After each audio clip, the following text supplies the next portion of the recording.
Unajua nasikia eti watu wanasema mimi ni gavana wa Kisii. Hapa ni Kisii. Hapa ni nyumbani. Wewe how dare you useme kwamba Simba haizi ingia kona hii kona. Hapa ni nyumbani. Nilipoanza nilijua nilikuwa na vita nyingi. Walitaka nipige magoti chini, lakini si kupiga magoti. Na nashukuru wale wote walioniombea.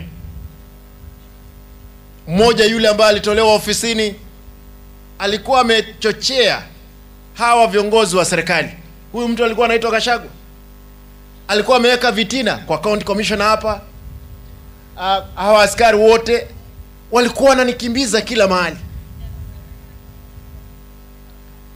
Lakini mimi nilisimama, na mimi ni yule tu. Ni vile wakati mwingine naona kwamba ugavana ni kitu kikubwa kidogo na poesha makali.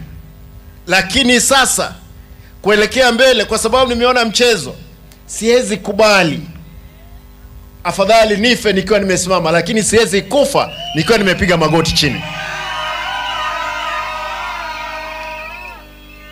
Vyombo vya madola, askari wetu, national government, tafadhali nyinyi wakati tunafanya kazi, hata wale ambao ni wapinzani wape nafasi. Kwa sababu kesho yawezekana upate kwamba jua limeanza kuwaka pande hii, vile litawaka jua la kisiasa.